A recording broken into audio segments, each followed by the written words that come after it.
اگلے اشعار کی طرف چلتے ہیں۔ اب ہو چکی ہے عمر بھی 9 اور 60 سال، گزرے تمہارے حسن کو بھی گزرے ہیں 8 سال، نغمے خوشی کے اور ترانے گزر گئے، وہ دن گزر گئے، وہ زمانے گزر گئے، تیری طرح سے میں بھی کبھی ہاں جوان تھی، وہ دن بھلے تھے وہ بھلی ان کی شان تھی، ہر ایک سے پہلے دیکھتی تھی میں ہلال عید، 10-20 دن سے رہتا تھا ہر دم خیال عید۔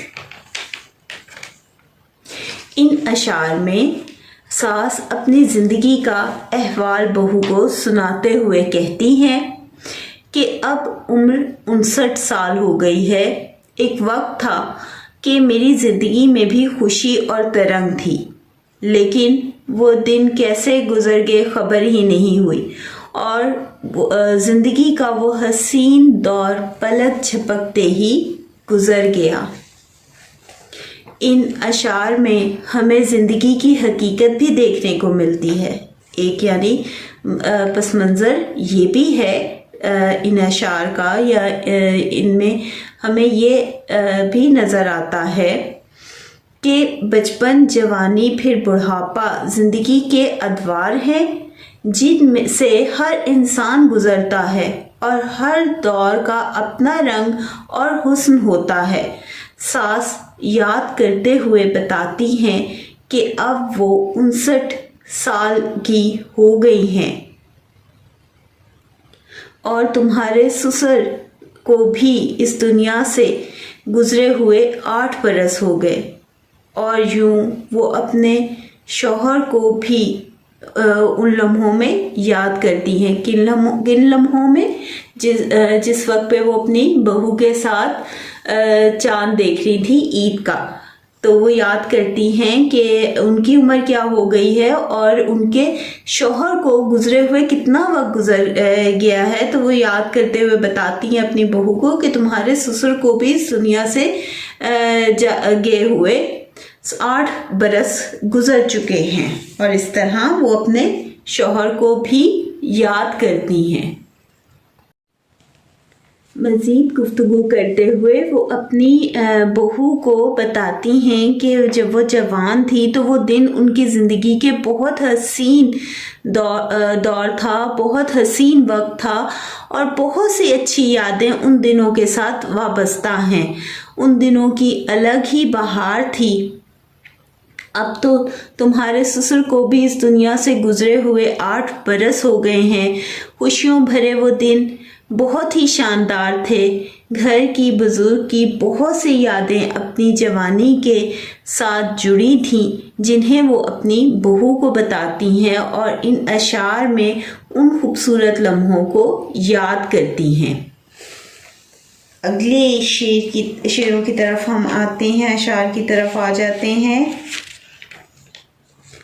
ہر ایک سے پہلے دیکھتی تھی میں ہلال عید، 10-20 دن میں رہتا تھا ہر دم خیال عید، یہ ان دنوں کی بات ہے، وہ دن اب کہاں، وہ شام و صبح، وہ دن رات اب کہاں، اب دن تمہارے، وقت تمہارا، تمہاری عید، بیٹی اب تمہاری عید سے ہے اب ہماری عید ہے، لاکھ لاکھ شکر خدائے کریم کا، کرتی ہوں روز ورد کلام حکیم کا۔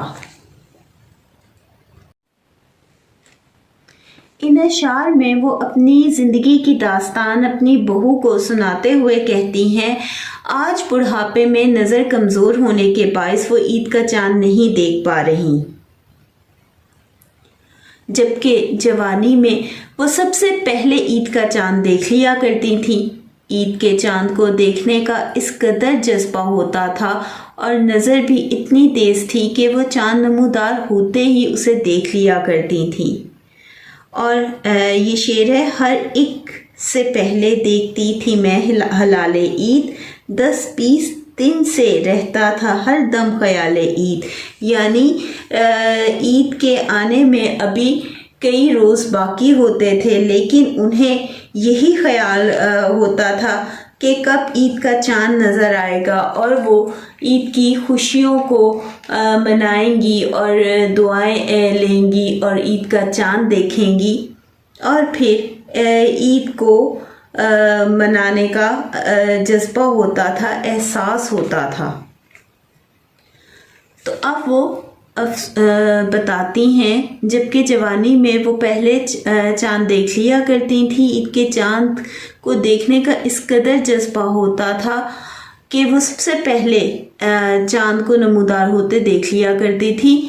پھر وہ ان دنوں کے گزر جانے پر آہ بھرے انداز میں کہتی ہیں، اب وہ دن وہ شام کہاں، گزری ہوئی ایک کہانی بن گئے ہیں۔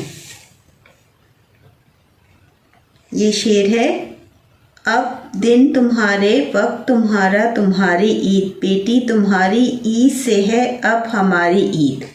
ٹھیک ہے، تو یہاں پر ہم کیا لکھیں گے؟ پھر وہ ان دنوں کے گزر جانے پر آہ بھرے انداز میں کہتی ہیں، اب وہ دن وہ شام کہاں، گزری ہوئی ایک کہانی بن گئے ہیں۔ وہ حسین دن رات ماضی کی محض ایک یاد بن گئے ہیں۔ پھر وہ بہو کو مخاطب کرتے ہوئے کہتی ہیں کہ اب وقت تمہارا ہے، یہ عید کی خوشیاں تمہاری ہیں اور میری خوشی بیٹی اب تمہاری خوشیوں سے وابستہ ہے۔ اب میری زندگی کا حاصل اور مرکز بچوں کی خوشیاں ہیں۔ اگلے شعر میں وہ رب کا لاکھ شکر ادا کرتی ہیں کہ اللہ تعالیٰ نے ان کے دل کو ایمان سے اتنا روشن کر دیا کہ وہ روز قرآن حکیم کا ورد کرتی ہیں۔ ہے لاکھ لاکھ شکر خدائے کریم کا، کرتی ہوں روز ورد کلام حکیم کا۔ ٹھیک ہے، تو ہم کیا لکھیں گے؟ اگلے شعر میں وہ رب کا لاکھ لاکھ شکر ادا کرتے ہوئے کہتی ہیں کہ اللہ تعالیٰ نے ان کے دل کو ایمان سے اتنا روشن کر دیا کہ وہ روز قرآن حکیم کا ورد کرتی ہیں۔ وہ رب کا لاکھ شکر ادا کرتی ہیں کہ اس عمر میں بھی رب نے انہیں اتنی سکت اور ایمان کی اتنی روشنی عطا کی کہ وہ ہر روز قرآن حکیم کی تلاوت کرتی ہیں۔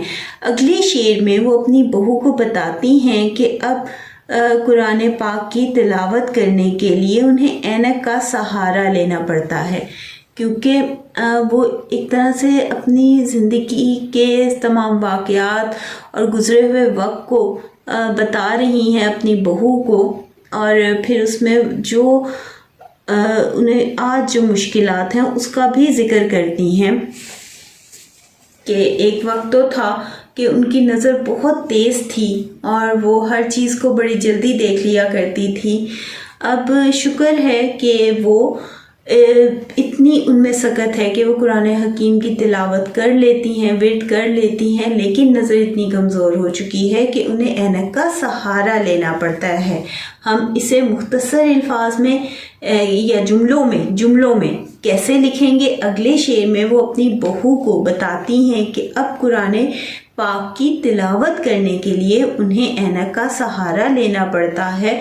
افسوس کہ اب اینک کے بغیر معنی اور تفسیر پر ان کی نظر ٹھہر نہیں پاتی، یہ کہ عمر کا تقاضا ہے، لیکن شکر ہے کہ پھر بھی اس عمر میں قرآن حکیم کا ورد کر لیتی ہیں اور یہ ان کے لیے سکون کا باعث ہے اور وہ اور شکر کا مقام ہے اور وہ شکر ادا کرتی ہیں۔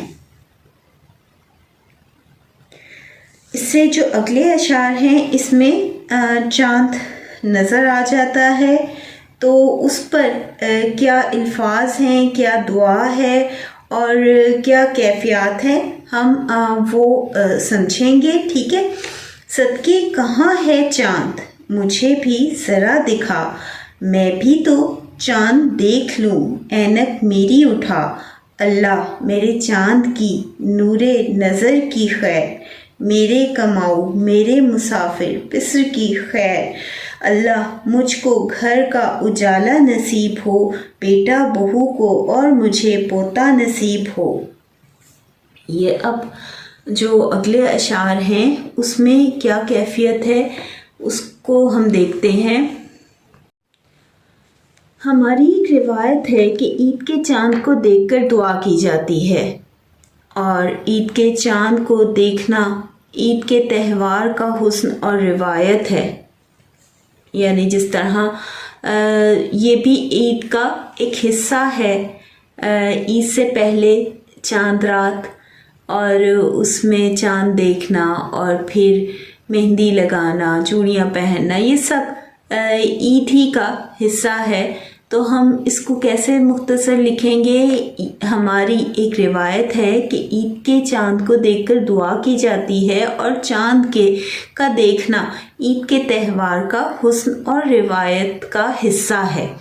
ان اشعار میں شاعر منظر کشی کرتے ہوئے کہتے ہیں، عید کا چاند نکلنے کا سن کر بزرگ اپنی بہو سے مخاطب ہوتے ہوئے کہتی ہیں، صدقے کہاں ہے چاند میں بھی ذرا دیکھوں، کیونکہ عمر کے ساتھ ان کی بینائی کمزور ہو چکی ہے، اس لیے وہ اپنی بہو کو کہتی ہیں کہ میری اینک اٹھا کر لاؤ تاکہ میں بھی چاند دیکھ کر دعا کر سکوں۔ اور چاند دیکھتے ہی وہ دعا کرتی ہیں، اے میرے رب، میرے چاند میرے نور نظر کی خیر ہو۔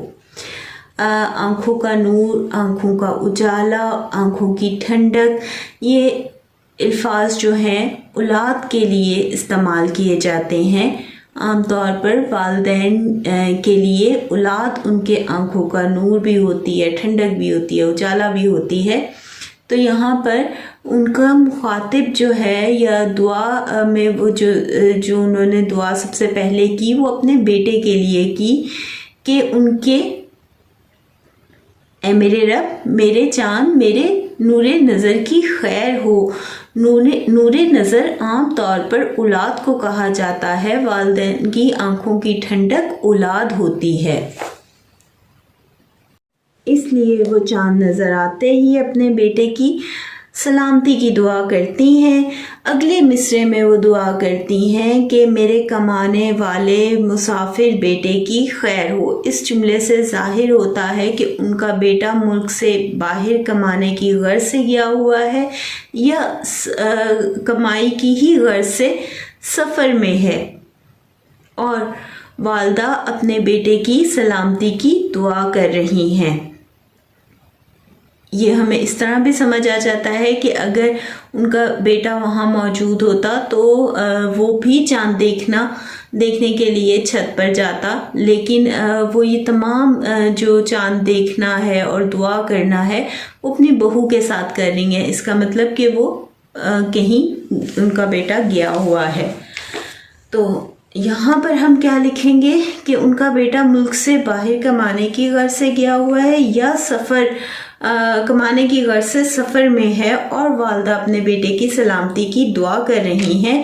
مزید وہ کہتی ہیں کہ میرے گھر کو اولاد کا اجالا نصیب ہو، یعنی ان کے بیٹے اور بہو کو اللہ تعالیٰ بیٹے کی نعمت نصیب فرما دے اور وہ پوتے کا چہرہ دیکھیں، ان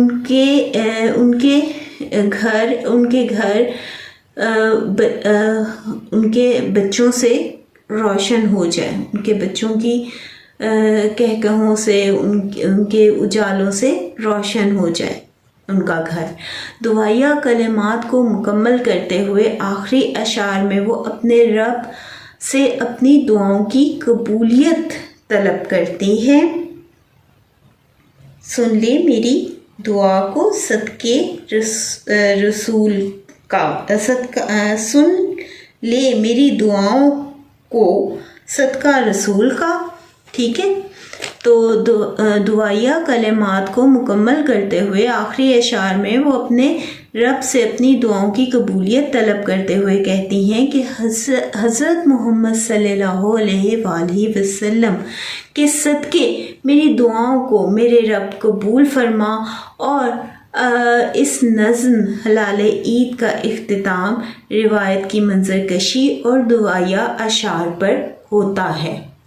اب ہم چلتے ہیں اس کا مرکزی خیال اور اس میں جو کوسچن آنسر ہیں، سوالات ہیں، اس کے کیا جوابات مختصر بنیں گے ان کو دیکھ لیتے ہیں۔ نظم حلال عید میں جن دو عورتوں کا ذکر ہے ان کا آپس میں کیا رشتہ ہے؟ نظم حلال عید میں جن دو عورتوں کا ذکر ہے وہ آپس میں ساس اور بہو کا رشتہ رکھتی ہیں۔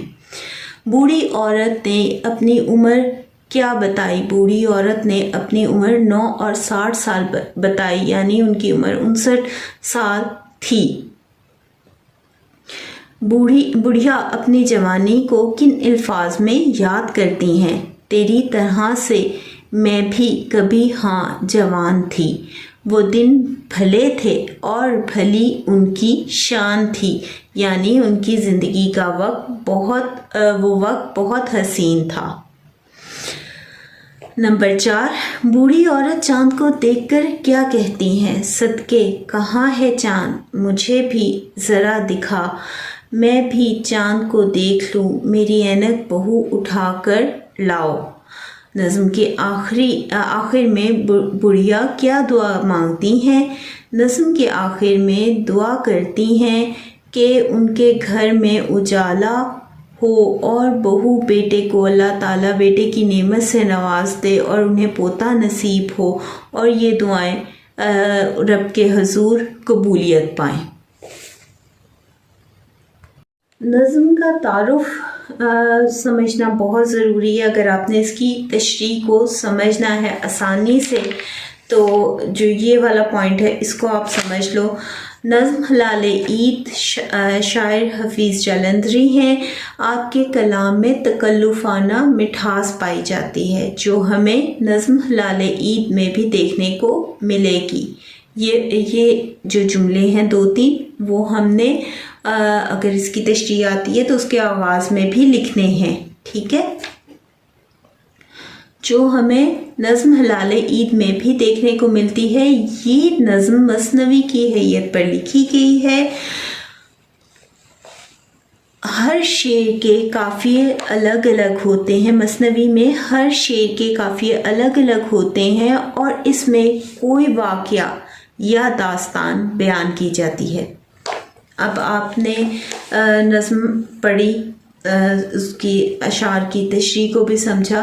وہ جو بزرگ خاتون ہیں وہ اپنی داستان سنا رہی ہے نا کہ انہوں نے کس طرح سے اپنی زندگی کو گزارا، ان کی جوانی کیسی تھی اور وہ کس طرح سے چاند کو دیکھتی تھی، تو وہ سب ایک طرح سے ایک واقعہ ہے، داستان ہے، کہانی ہے۔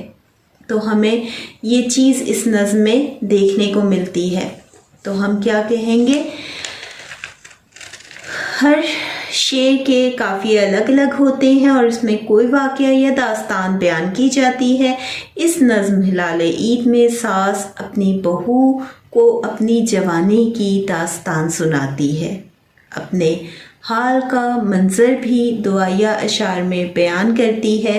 یعنی جو آخری اشعار تھے اس میں ہمیں پتہ چلتا ہے نا کہ وہ قرآن پاک پڑھتی ہیں اور اس پر وہ اللہ تعالیٰ کا شکر ادا کر رہی ہیں کہ اس عمر میں بھی ان کا دل اتنا روشن ہے اور کیا کہتے انہیں اللہ تعالیٰ نے اتنی سکت دے رکھی ہے کہ وہ یہ خوشی یہ سکون پاتی ہیں، تو وہ اپنے حال کا بھی منظر بیان کر رہی ہیں، اور یہ بھی کہ اب ان کی آنکھوں کی ٹھنڈک ان کی بہو اور ان کی بچے ہیں تو ان کی خوشی ان سے وابستہ ہے، اور بہو کے ساتھ تکلفانہ کلام کرتے ہوئے عید کے چاند کو دیکھنے کی خوشی میں شامل ہوتی ہیں، اور عید کا چاند اپنی بہو کے ساتھ مل کر دیکھتی ہیں۔ اس نظم حلال عید میں ساس اپنی بہو کو اپنی جوانی کی داستان بھی سناتی ہے، اپنے حال کا منظر بھی دعائیہ اشعار میں بیان کرتی ہے، اور بہو کے ساتھ تکلفانہ کلام کرتے ہوئے عید کے چاند کو دیکھنے کی خوشی میں شامل ہوتی ہے، اور عید کا چاند اپنی بہو کے ساتھ مل کر دیکھتی ہیں۔